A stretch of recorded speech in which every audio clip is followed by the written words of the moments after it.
Hello, this is Ren, and you're watching Grunge Granny. And yes, we are getting more casual with these intros.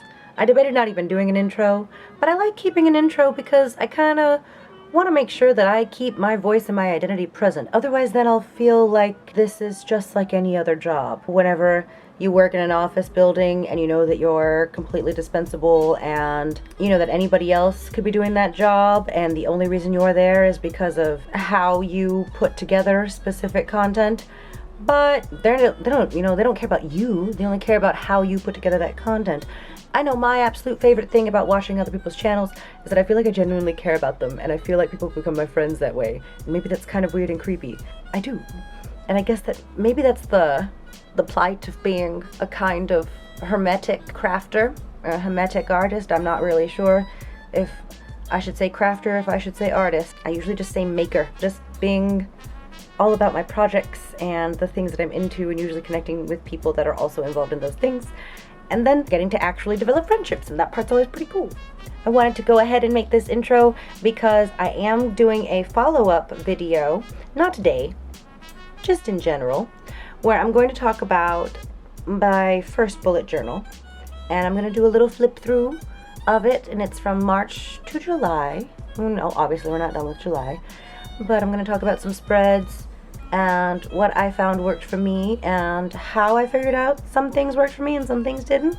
I think that kind of information is really helpful, and I'm excited to be starting my second ever bullet journal. I think that even starting off, I feel a little bit more prepared. I feel like, okay, I know what worked from the last one, and I want to apply these kinds of characteristics to this new one. If I continue to do bullet journal content, I'm sorry, it's not really going to be all that much about the theme or whatnot. I don't think I prioritize the theme or the decoration. I think I usually pick an image that, to me, helps me remind myself of things that I need to focus on, but I'm not really all about making it crazy and fancy. Sometimes I am, and sometimes I'll do it, and that's just if I'm in the mood for it. But it's not really my priority with my bullet journal. Mostly it's me reflecting on what I have seen has been effective for me from a week prior to a month prior, and now it's going to be an entire bullet journal prior, and how that helped me better myself and my mental health, and whether it did or not. And I'm more just looking at that. I have found that it has improved my mental health, and it's helped me a lot. And I think that I'm going to continue to focus on that and prioritize that aspect of my bullet journal, just seeing what works the best for me to get things done and to help me frame things in a way that's working for my brain, and then how I am adapting spreads to work better for me. So if you're into that kind of bullet journal content, of course, as always, please, subscribe, like, turn on notifications if you want to. You don't have to. You also just don't have to. It'd be cool though. I don't know why I'm doing such a long pause. So I did my whole little please subscribe, like, and turn on notifications thing, and then got really embarrassed that I did that. But I don't think I'm going to shame myself for it, because this is a goal that I have. This is something that I want to do.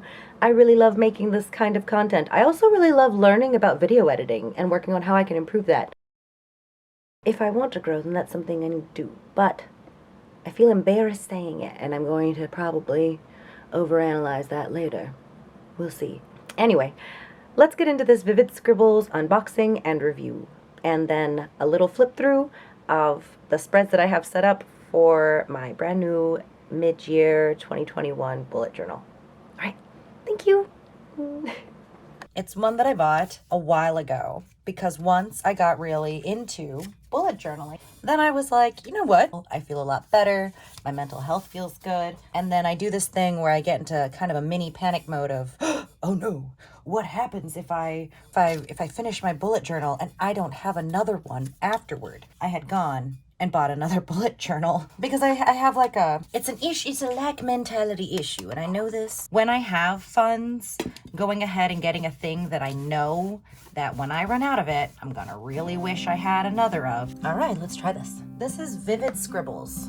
It's a 200 numbered dot grid pages. I think that's the same as my Jumping Fox design journal. That's my other bullet journal. One of the things I wanted to try was a thicker GSM bullet journal. This one has 160 GSM because it means that I should be able to use at least my Ohuhu markers or watercolor paint.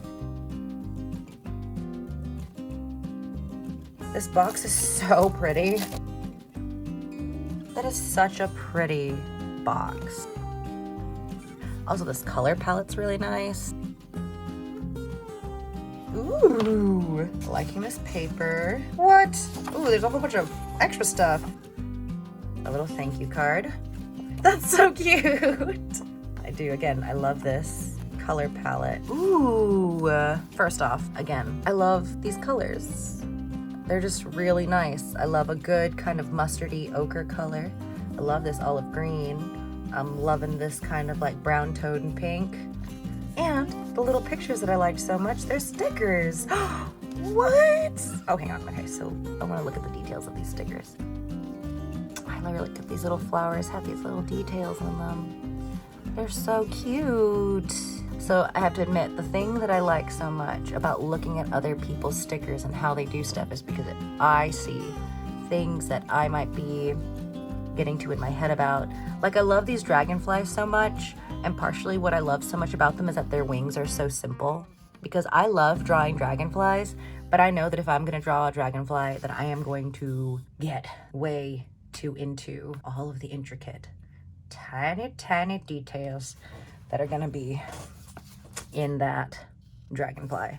So seeing simplified versions of things actually really helps me a lot. Gives me a lot of inspiration and also reminds me that, yeah, it will look beautiful. Somebody else will like it. I don't have to feel like they're not gonna like it if I don't do all the details, because that's just not true. These are really cute. Can you see just that heart with that faint dragonfly in it? That's beautiful. Oh, wow. I love the dragonflies across the rows. These are really cute. I mean, I'm a sticker person in my other books. I'm a sticker person for junk journaling, but for my bullet journal, I've noticed that I just really like not needing to carry anything. I like having like the pens that I've picked for that month and going for it. Oh, it's that flower. Oh, and it's linen.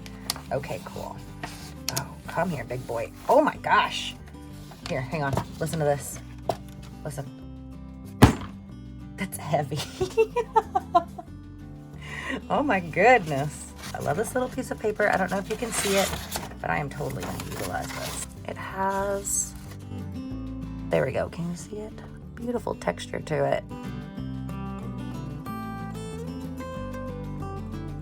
Now let's get into this planner and we'll do a pen test. So dot grid journal. I like that this little paper thing has the same texture. And it's kind of lightly embossed. It says 200 numbered dot grid pages, 1 key code page, 3 index pages, 2 pen test pages, 160 GSM acid-free paper, lay flat design, elastic pen holder, 3 satin bookmarks, vegan leather, expandable inner back pocket, rounded corners, 5.8 by 8.3. Ooh. I like that the inside paper is this really nice kind of sagey, mossy green. I've been using this color a lot, so that's why I think this is so cool. First off, I want to see the comparison in size, because I want to know, is that the same dimensions? My current one is a little thinner. I mean, it's definitely thinner this way, but it's a little, no, it looks like this one is just like a smidge bigger. Okay, these colors, that yellow ochre, I have that green everywhere. Oh, these colors. A little weird smudgy smudge, that's okay. Means it came to me with a story already. A key, index pages. Oh, I see. All right, so I'm gonna say I already have mixed feelings. The spacing at the top is not even. It looks like this dot is closer to the top than this dot, and there's more space on the bottom between the dots and the edges than there is from the top. I do like that these dots are bolder. It's a white paper versus what I was using previously, which was like more of a cream, which I think I kind of prefer, honestly. But you know what? Let's not make any judgments. But if you'll see on my previous planner, this Jumping Fox design planner, there's an even amount of space from the top dot to the edge and the bottom dot to the edge. And at the very end has some perforated pages. It's just really weird to me that it doesn't have that. It feels kind of important. Maybe it's just the stitching. that page just got stitched in weird. It looks like that's just how it is. It does look like as we get farther in and we're moving along the signatures that the dots are even from themselves to the top. This one just is higher. Maybe that's just what happened with that page. Okay, it doesn't look like it changes all that much, and that's cool. The paper feels super thick. I don't know if you can hear that. I don't dislike that. I like having the 3 bookmarks because I'm constantly adjusting my others. I have my daily and my evening things that I put in my bullet journal, and I have to constantly be like, one's here and one's here, but then I have to go and find my weekly spread. But since there will be 3 bookmarks, I won't have to worry about that. I just went ahead and made the last ones some swatching pages and notes, and also color palette testing. If you remember from my last bullet journal video, I went ahead and just swatched some colors to see how they would look together so I could figure out what I wanted together. But look at July's colors. Look at that. I just think like I happen to naturally gravitate toward the same exact color palette over and over and over again, and I just I haven't even realized it until this year. And that's after I bought the acrylograph jewel tones, and then I realized that my Prismacolors were the same exact color palette. If you buy the acrylographs, but you want to have a colored pencil option that goes with them, it's the Prismacolor landscape set. They're the exact same color palette. Let's do a little pen test. Where's my pen bag? Pen bag. So I'm gonna go ahead and test. Let's do fountain pen. Let's do Pentel. Let's do time bowl. Let's do jelly roll. Feels like it's silly to test a Muji. Like, why test a regular ballpoint? Let's do my other fountain pen. All right, and then what I do want to see, this is what I didn't like that was happening, was that if I used these Yahoo, it quickly bled and kind of filled in the paper. And that could just be the Yahoo specific because it has not happened with the Tombow. All right, so let's try this is my Kohinoor Rapidograph technical pen. It has a very, very, very fine tip. That's not even gonna cause a problem. The only thing I wanted to know is how soft the paper was in case it tore it up, because sometimes that tip will do that with some of them. This is the extra fine Twisby Diamond 580 AL. This is my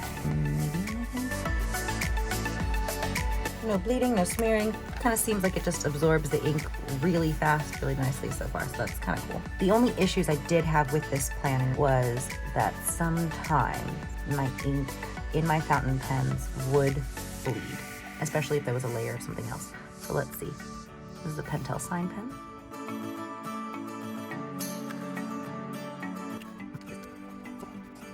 Here we go. Now here's the real test. How pretty that is. It's such a pretty color.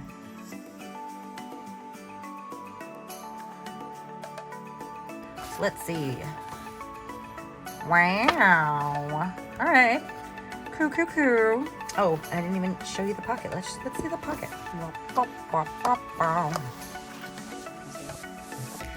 Standard pocket. I don't know, you know, this was my first one, and maybe I kept gravitating toward this palette because it looked the best on this paper, and I don't even know.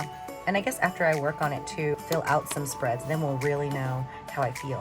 What I can't get over is how heavy this is. This is heavy. This one is full of stuff, and listen, I have just taken this one out of the box, and listen. Actually, I have a scale. I just want to know. I have a scale, and that's my other issue. I have the AmandaRachLee one. No, see, even hers is just so much lighter. How is this possible? And they're the same. I mean, like, they're both 160 GSM. They both have, oh, she only has 2 bookmarks. But they both have 200 pages. This one's so much lighter, and this is so heavy, but it's beautiful. I don't know. I'm getting concerned about whether or not I really want to work in it or not. This one is 14.5 ounces. The AmandaRachLee one. 1 pound, 1.7 ounces. So realistically, it's about 4 ounces more than this one. Now let's look at this guy, okay? This one. 1 pound, 6.5 ounces. So that is 16 plus 6, 22 and a half. And this one was 14. Yeah, so it's like what is 8, it's like half a pound more. That's so much. And putting this into like my little bag that I take so that I can have just my bullet journal and my sketchbook and my onion skin notebook, you know, like that's a lot of, a half a pound. I'm sorry, that's a lot of weight. But you know what? I mean, realistically, where am I going? I need to give everything a fair chance, I think. What I'm worried about is that this will be too heavy, that it will feel cumbersome, and that I'll end up using it less because it is so heavy. Also reminding myself that like, it's not like I'm going back and forth from work. It's not like I'm going back and forth from school. Half a pound is really not that much weight. It is a lot when it's a book, when it's a singular book. I do want to give it a fair chance. It's so pretty. I don't understand how AmandaRachLee got hers to be so light, but to also be 160 GSM. So you can see that hers are evenly spaced from the top and the bottom.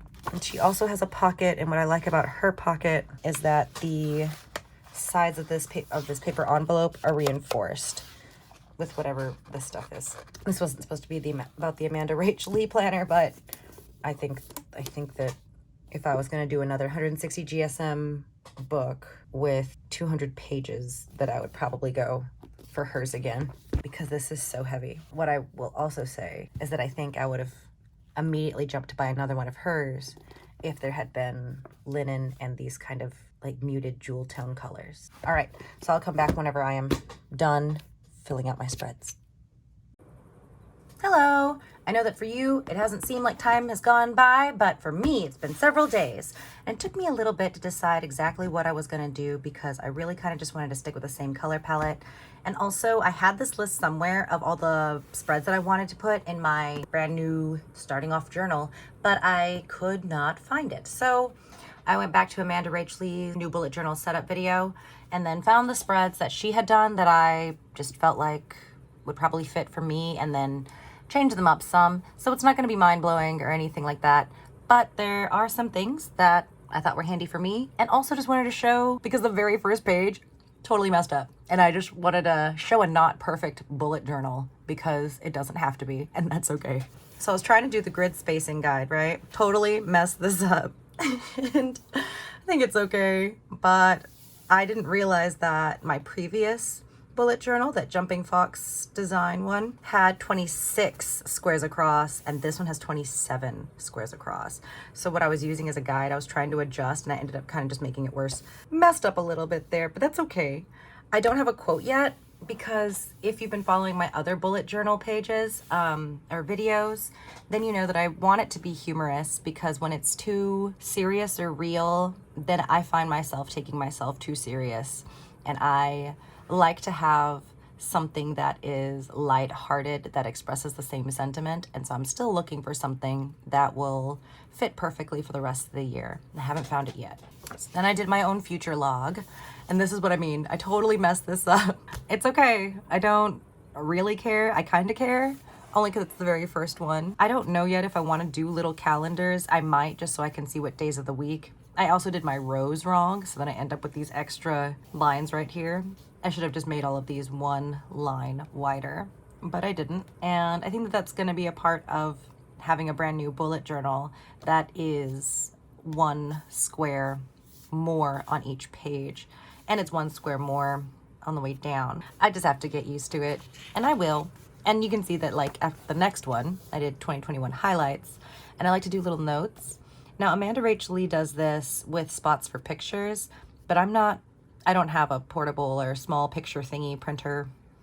I do have an Instax, but a lot of the time I don't remember to print those out. And I know she said that she has a Fujifilm Instax photo printer where she can take pictures on her phone and then print them out onto an Instax so that it has that look. I would love that kind of thing. I just don't have one, and it's not on my list to buy one yet.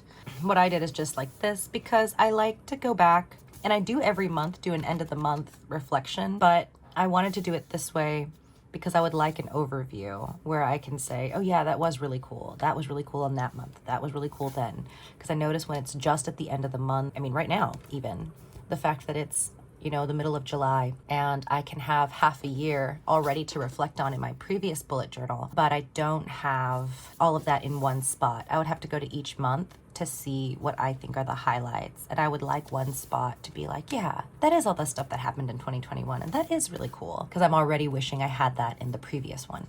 So that's what I'm going to do for this one, is just kind of do some little bullet points of like, these are some really cool things that happened. She has a goals page, but to be honest, I have my own separate goals notebook, and that's because I have a really hard time figuring out how to precisely set my goals. I have very specific goals that I want, but when it comes to setting up the projects to meet those goals, I have difficulty with that. So I have a whole other notebook for that. Didn't want to put that in here and have it be all messy and crazy. So instead I just kept the affirmations and manifestations.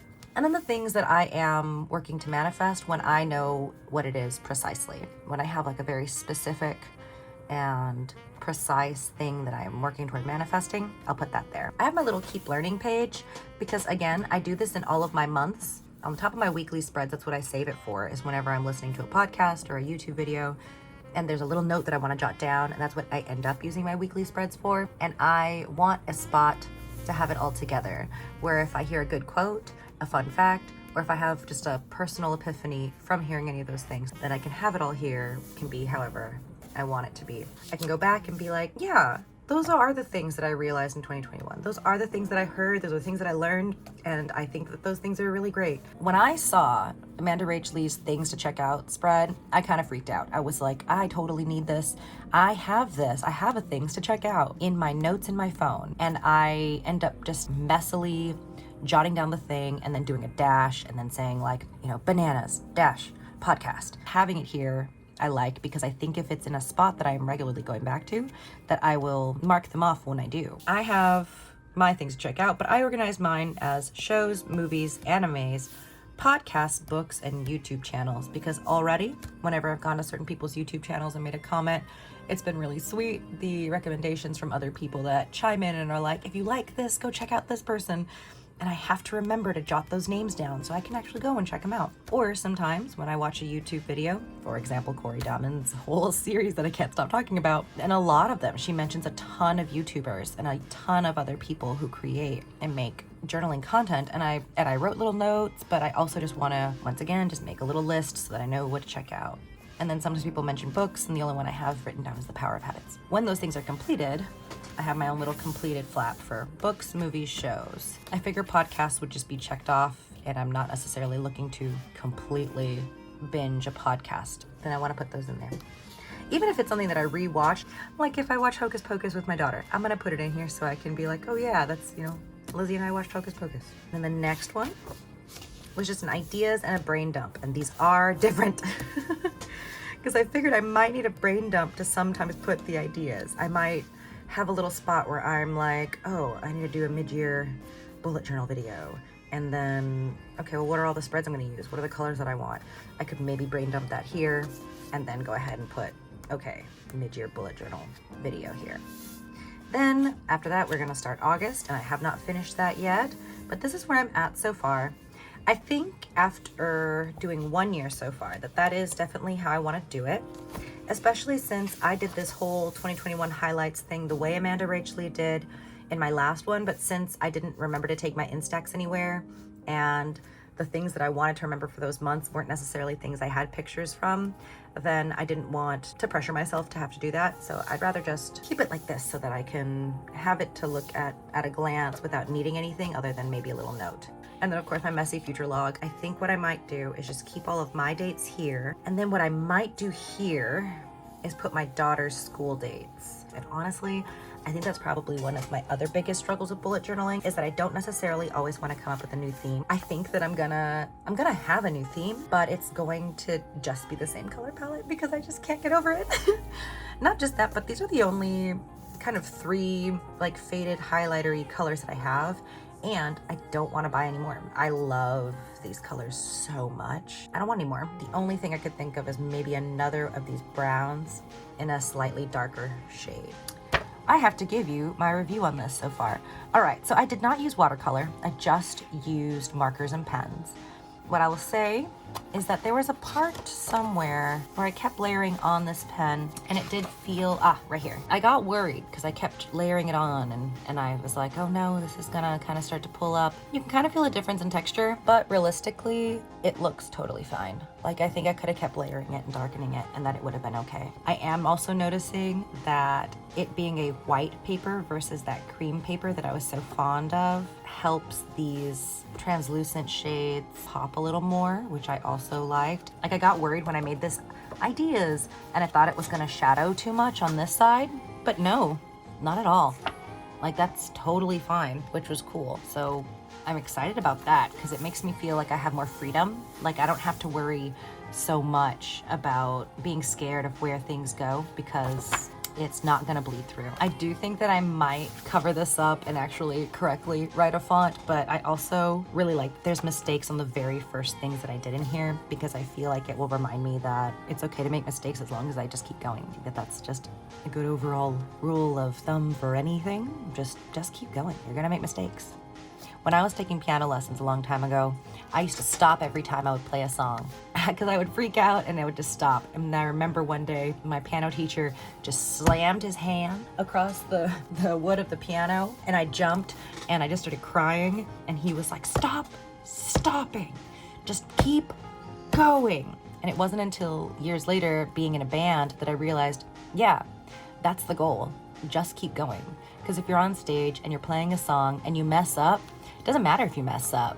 Just find where you are, and if you can hear where you are and then get right back in and then continue the song until it's finished, then first off, most of the time nobody notices. Secondly, that is a better skill to develop than stopping and starting over and over again. Because you need to know that you could possibly make mistakes and be able to find your spot and continue on and complete the thing strongly, rather than knowing that you could start and finish a thing perfectly, because you never know what's gonna happen. And I just always think that that's like the best thing. It's like playing music and being in a band really just taught me that. It's just make mistakes, doesn't matter, just find your spot and then keep going until the end. Probably more information than you needed with this Vivid Scribbles review and mid-year BuJo setup, but I do think that it's just a good piece of advice in general. Don't worry if you make mistakes.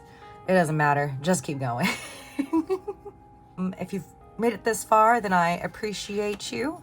I hope that you found maybe some of these spreads helpful or some of these things helpful. I love adding brain dump pages to a lot of my journals just because I need them. If you also like to learn little things or want to have just like a list of your whole year highlights at the end of the year, look back over and see all the cool favorite things that you had from every month, I think that that would be neat. I hope that this gave you some ideas. All right, thank you for watching. If you have any questions, let me know.